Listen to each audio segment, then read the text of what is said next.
Under the noon sun, the station lay quiet, a skeleton of wood and iron rattling with the ghost of passing trains. Heat shimmered above the tracks like restless spirits. A bench sagged under the weight of years, and on it sat Isha, slender, straight-backed, with her hair bound in a long braid that gleamed like a raven's wing.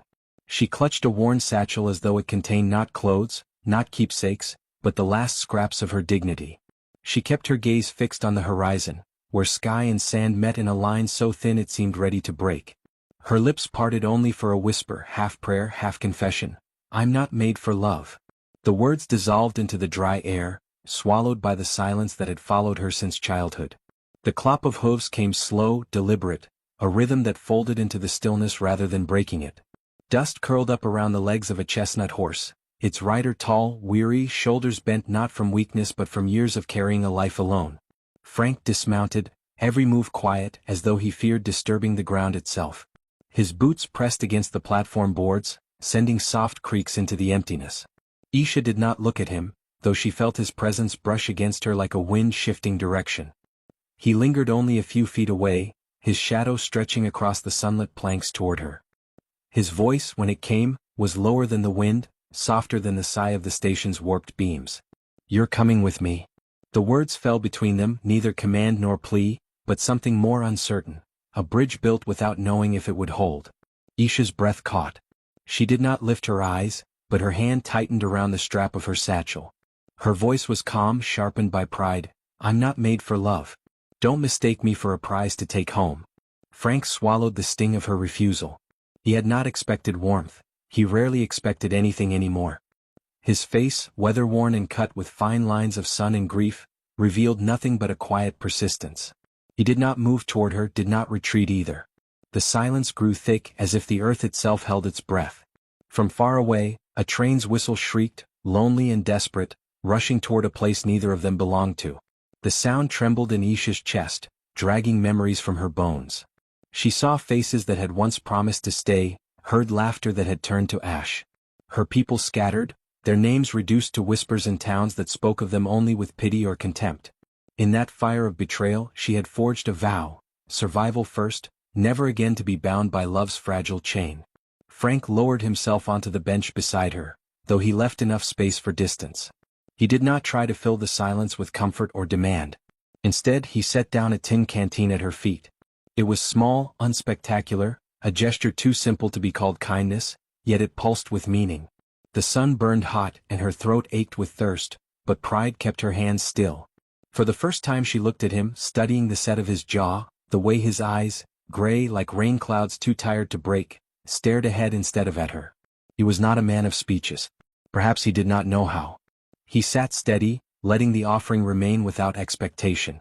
A wind swept across the platform, lifting her braid until it brushed against his shoulder. She pulled it back quickly, almost flustered, though he had not moved at all. The world seemed to shrink around the small space they shared. A wagon rolled by on the road beyond, and with it came the murmurs of two townsfolk. "Look at him sittin' there with her. Rancher must have lost his sense. She don't belong." The words stung sharper than they should have. Isha's jaw tightened, shame washing hot over her skin. She had lived her life beneath such whispers, each one another stone added to the burden of being seen yet never welcomed. Frank's eyes did not follow the voices, nor did his posture stiffen in defense. He simply remained still, gaze fixed forward, as though by ignoring the world he was building a shelter of silence around her. For the first time she felt a strange comfort in that stillness. But comfort was dangerous. She rose abruptly, her satchel pressed tight against her body, torn between the instinct to flee and the reluctant magnetism that held her near.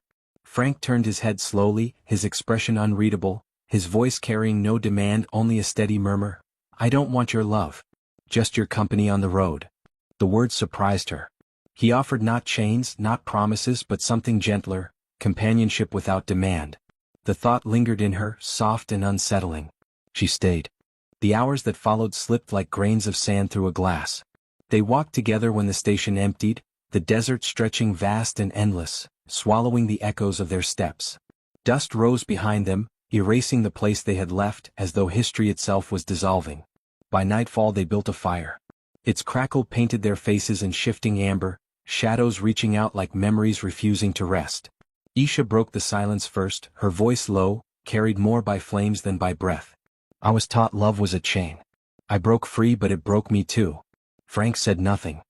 His silence did not feel like neglect but like space, like the opening of a door she had never dared to walk through. She leaned back, allowing the stars to stretch above them, cold and infinite. Her eyelids grew heavy, and before she could stop herself, her head tilted, drifting toward his shoulder. She did not touch him, not quite, but the closeness was enough to make her heart stumble. Coyotes howled in the distance, their cries weaving into the night like threads of loneliness. Then came another sound, the crunch of footsteps, deliberate, circling the campfire. Figures emerged from the dark, 3 men half drunk, carrying with them the stench of contempt. Their eyes, gleaming in the firelight, locked on Isha. One grinned, teeth broken and yellow. "Well, look what he's dragged out here." Her pulse hammered, but Frank rose slowly. No weapon in his hand, no wild fury, only the strength of presence. His voice carried low, steady as bedrock. "She's with me. Leave her be." The men jeered, spat, muttered curses about ranchers wasting themselves on outcasts. Yet Frank's gaze did not waver. It was not violence that moved them but something firmer, the immovable weight of his will. With grumbles and threats fading into the dark, they retreated, leaving only the crackle of the fire. Isha stared at him, her vow trembling in her chest. This was not the kind of man who sought to cage her. He did not fight for possession but for her right to remain untouched.